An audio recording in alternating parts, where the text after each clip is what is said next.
दोस्तों, मुसलमानों को अपनी हिफाजत खुद से करनी चाहिए, क्योंकि गली मोहल्ले, ट्रेन में, बसों में भगवा आतंकवादी मुसलमानों पर ताक लगाए बैठे हैं। जैसे ही उन्हें पता चलता है कि ये मुसलमान हैं, दाढ़ी टोपी देखते हैं, टूट पड़ते हैं, उनकी जान ले लेते हैं। अब एक ऐसा ही मामला सामने आया है।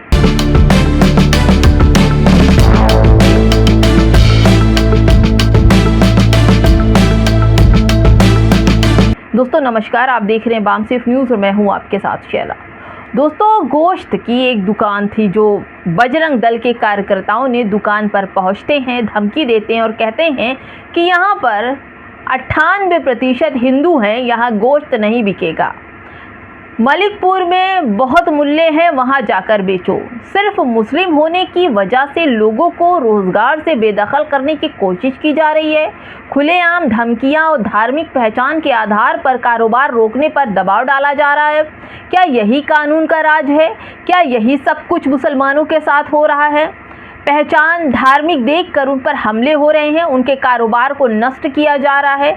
अगर यही सब कुछ किसी और समुदाय के साथ होता तो क्या पूरे देश में हंगामा नहीं मच गया होता? दोस्तों, सोचने वाली बात है। कितना मुसलमान बर्दाश्त करे? हर दिन ऐसी खबरें आपके सामने होती हैं।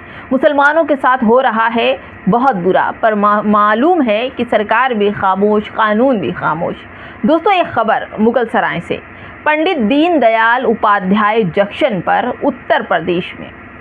दोस्तों, क्या अब दाढ़ी टोपी पहनकर सफ़र करना मुसलमानों के लिए खतरे की घंटी बन गया है? खतरे से खाली नहीं रहा दाढ़ी टोपी वाला मुसलमान। दोस्तों, यह खबर आपको झकझोर देगी। बिहार के भागलपुर के रहने वाले मौलाना मजहर हुसैन ने बताया कि 27 जून को वाराणसी से लौटते समय मुगलसराय के पास भगवा गमछा पहने 3-4 लोगों ने उन पर पत्थरों से कथित तौर पर जानलेवा हमला किया। मौलाना का कहना है कि उनकी दाढ़ी टोपी और मुसलमान पहचान को देखकर आपत्तिजनक बातें कही गई और धर्म की वजह से उन्हें निशाना बनाया गया। दोस्तों, वहां पुलिस मूक बधिर थी।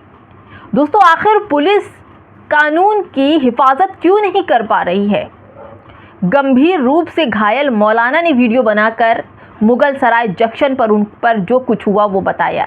वो बेहोश भी होकर गिर पड़े। रेलवे कर्मचारियों ने उन्हें अस्पताल पहुंचाया, जहां उनकी हालत और अब सुधार है, लेकिन इलाज चल रहा है।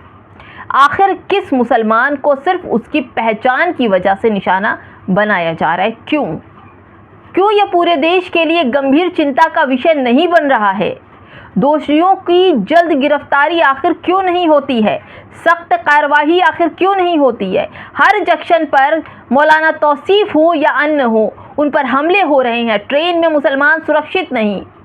एक मानसिक रोगी मुसलमानों पर गोलियां चलाकर उन्हें मार देता है ट्रेन के अंदर ही। आखिर मुसलमान निशाने पर क्यों हैं? 50 वर्षीय फेरी वाले को देखिए, उसके मुसलमान होने के कथित हिंदू जो समर्थक है बेरहमी से 70 साल के बुजुर्गों को पीट रहे हैं। सांप्रदायिक गालियां देकर बेइज्जत किया जा रहा है। JSR के नारे लगवाए जा रहे हैं। क्या अब इस देश में मुसलमान होना ही अपराध बना दिया गया है? अगर कानून का डर होता तो शायद ऐसी घटनाएं बार बार सामने नहीं आती, क्योंकि इन्हें पता है अगर जेल भी हो जाएगी तो दूसरे दिन ये वापस आ जाएंगे। कानून इनका कुछ नहीं बिगाड़ सकती। इस्लाम किसे कहते हैं ये भी सुनते जाइए और ये भी देखते जाइए। देखिए, एक मुर्दा हिंदुओं ने अपने ही घर का अपनाने से इनकार कर दिया तो मुस्लिम महिला ने हिंदू रीति रिवाज से उस मुर्दे का अंतिम संस्कार किया। दोस्तों, ये मामला केरलम का है, जहां पर उत्तरी कासरगोड में एक मुस्लिम महिला पंचायत सदस्य ने हिंदू व्यक्ति का अंतिम संस्कार किया। दरअसल उस व्यक्ति का शव लेने से परिवार ने इनकार कर दिया था। वह कैंसर से पीड़ित था।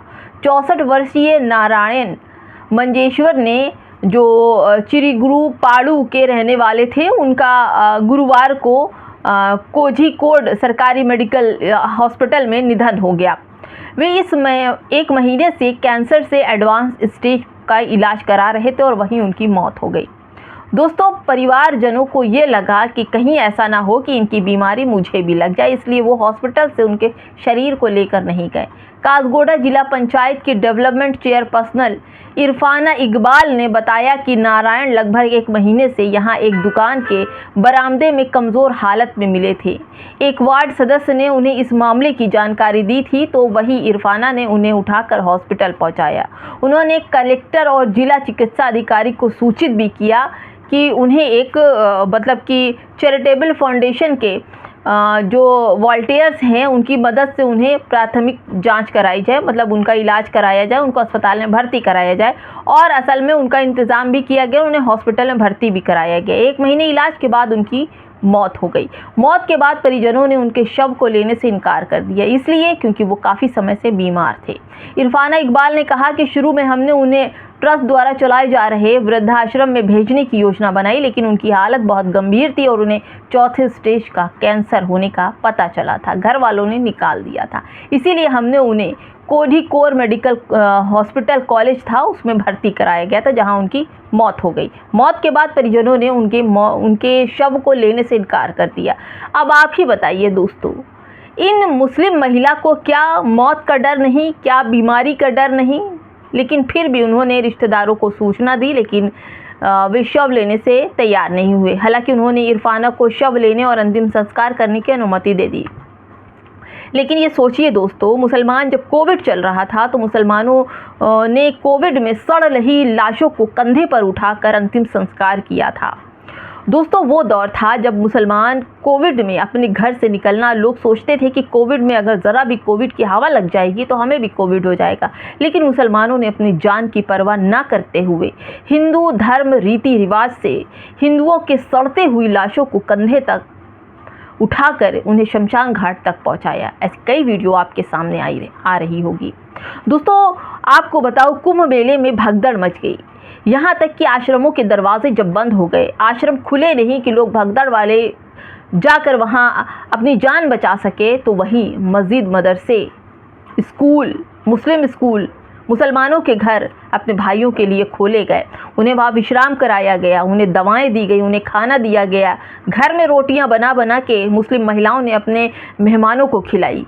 दोस्तों ये इस्लाम होता है, ये मोहब्बत। और जिस तरह से मुसलमानों को बदनाम करके, उन्हें टारगेट करके, उनके काम को लेकर, उनके पहचान को लेकर, उनके सफ़र करने को लेकर, उनके टिफ़िन में क्या पक्का है, उनके घर की हांडी में क्या पक्का है, ताकने से अच्छा है कि मोहब्बत का पैगाम दीजिए। इस्लाम ये नहीं करता।